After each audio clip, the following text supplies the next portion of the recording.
tangannya seperti itu Ustaz. Kok kayak ada penetapan seperti itu? Apa landasan dalilnya? Maka jawabannya, la ilaha illa anta subhanaka inni kuntu minadz zalimin. Dari huruf lam sampai nun akhir itu aksaranya 2375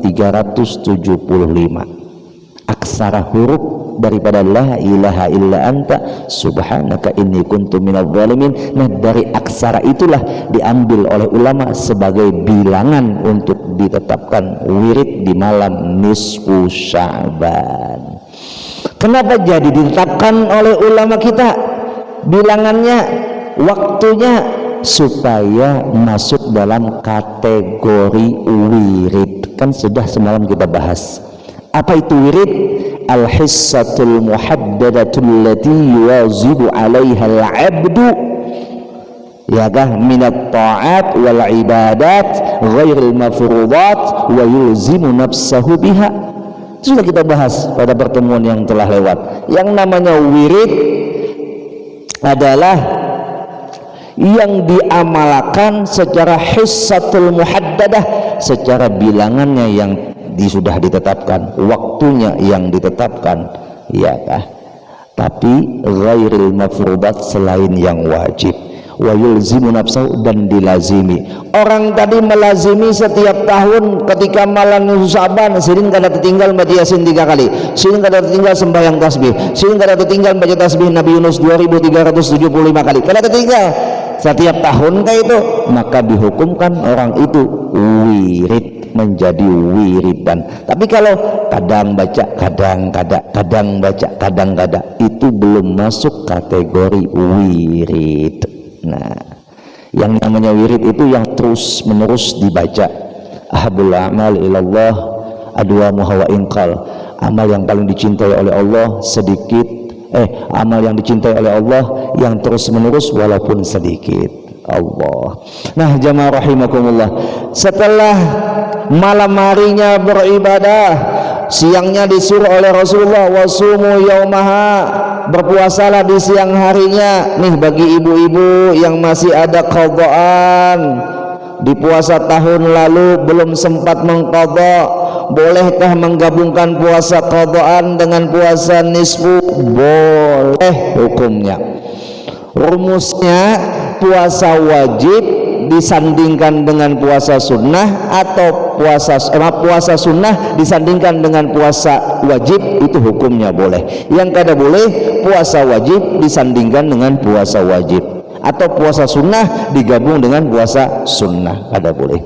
Nah, lalu pian baniat puasa qadaan di hari nisfu Sya'ban, maka otomatis puasa nisfu Sya'bannya pian dapat, qadaan puasa pian terbayar. Ya Bu ya, jangan nunggu masuk Ramadan baru pian bayari, habisan double pian membayar qadaannya dan fidyah. Habis itu lagi, fa inna Allah tabaraka wa ta'ala yaqul, maka sesungguhnya Allah Jalla wa Ala mengatakan kepada hambanya, ujar Nabi. Apa kata Allah kepada hambanya?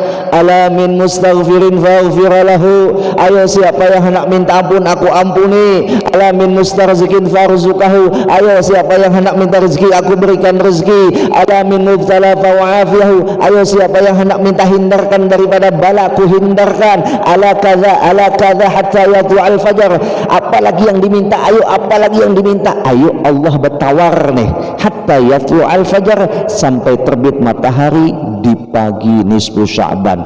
Maka jangan disia-siakan ketika Allah sudah bertawar, apa aja yang diminta di malam itu dikabulkan oleh Allah. Minta, ya Allah mudahan laki ulun jangan kawin lagi, kabul. Kalinya lakinya berdoa juga, ya Allah mudahan kawin lagi ya. Jadi bapak aduan doa nih kisahnya nih lah. Allah, ya Allah ulun mudah-mudahan selamat dunia selamat akhirat. Nyaman betul. Makanya kada tertinggal mun berdoa mudahan selamat di dunia selamat di akhirat. Nyaman betul mun sudah selamat dunia selamat akhirat. Allah sudah mengajarkan dalam doa sapu jagat, Rabbana atina fid dunya hasanah wa fil akhirati hasanah wa qina adzabannar. Jamaah rahimakumullah wa azabakumullah.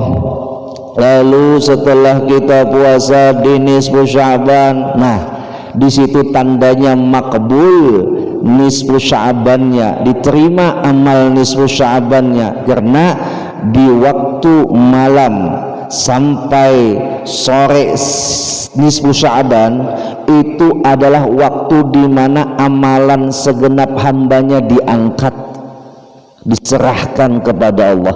Ada amalan harian yang ketika pagi sore diserahkan malaikat, ketika malam subuh diserahkan malaikat. Ada amalan mingguan yang diserahkan oleh malaikat itu pada setiap hari Kamis, maka Nabi kita puasa hari Kamis, ya kan? Ada yang tahunan, ya kan, seperti puasa nisfu Sya'ban, ada puasa lagi Asyura, ada yang 1 bulan dalam setahun puasa Ramadan, ya kan? Nah itu tahunan, yang wajibnya Ramadan, yang sunnahnya seperti nisfu Sya'ban. Lalu diangkat amalan tadi setiap tahun pada nisfu Sya'ban. Tiap tahun tuh amalan, ujar Nabi, fa uhibbu an turfa amali fa inni sha'im.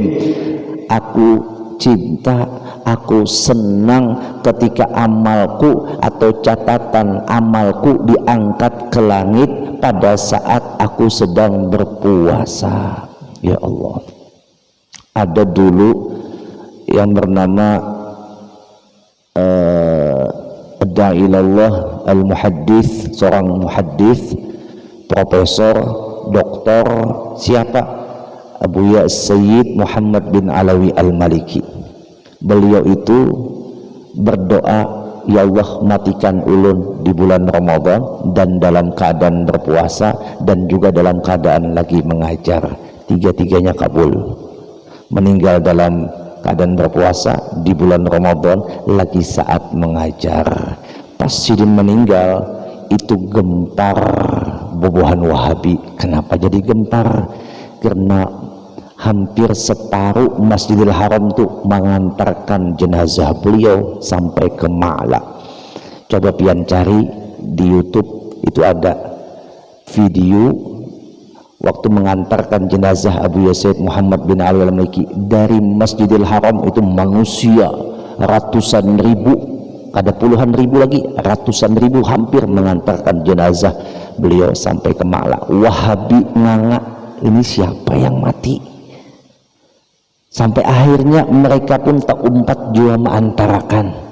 Dan pada 3 tahun setelah beliau dimakamkan, karena peraturan di sana apabila sudah 3 tahun dilihat sudah jadi tulang belulang, diangkat dipindahkan ke lain. Tapi kalau masih utuh akan ditetapkan di situ selama-lamanya.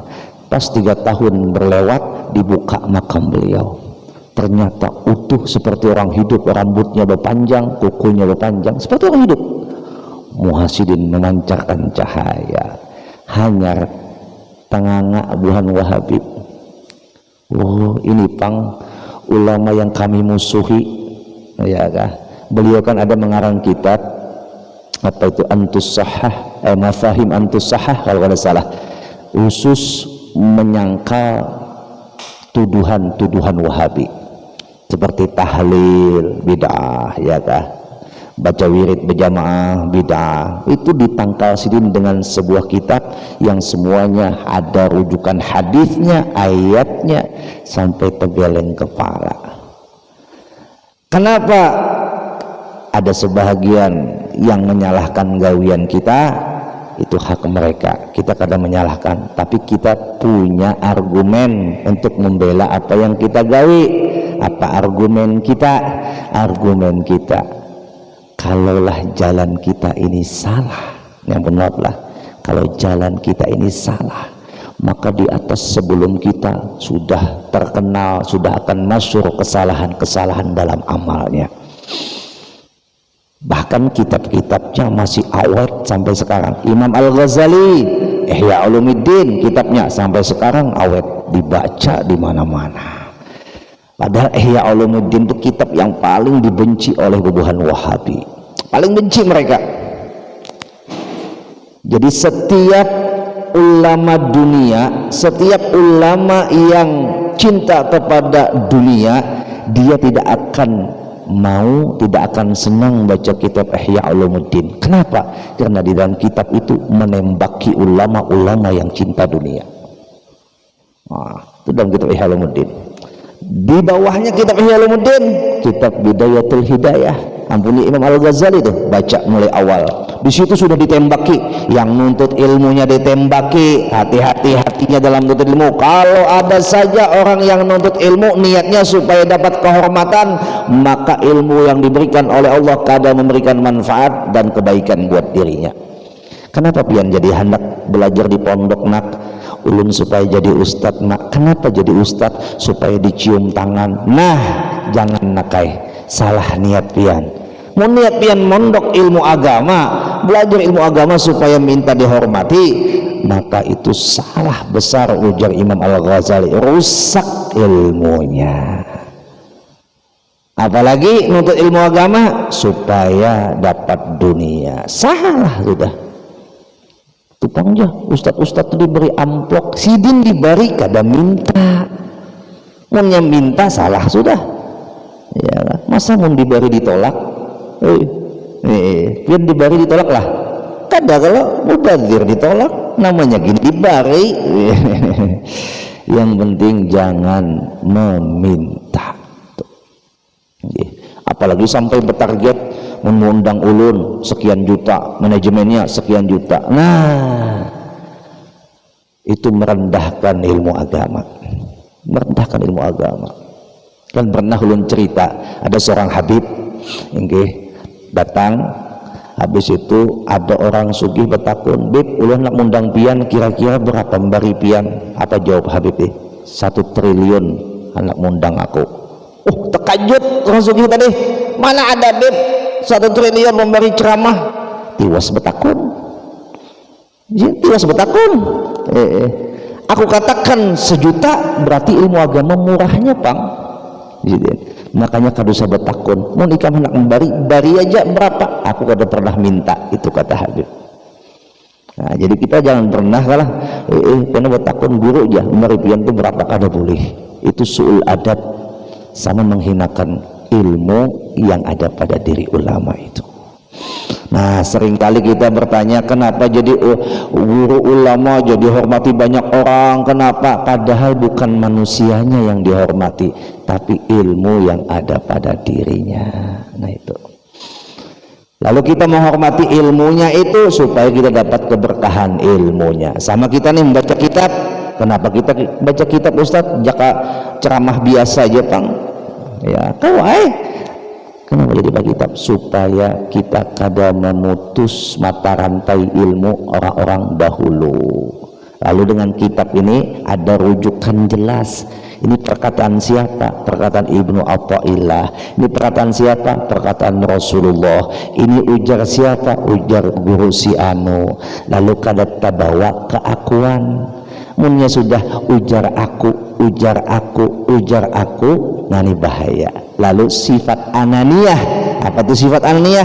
Keakuannya tumbuh di dalam jiwanya. Allah, mudah-mudahan Allah menyelamatkan kita dan membersihkan kotoran yang ada pada hati kita. Amin, Allahumma amin. Nah, jamaah rahimakumullah wa athabakumullah. Jadi disebutkan lagi, sudah isyarakah? Sudah, minta halal minta ridha. Insyaallah kita akan sambung pada pertemuan yang akan datang. Oke Pak, Senin akan datang tuh pas nisfu. Jalan aja kah? Nah, jalan aja kah? Ayo lu ngikut aja, ngikut aja. Mudah-mudahan panjang umur, sehat afiat. Bertemu kembali di Senin akan datang pas nisfu Sya'ban.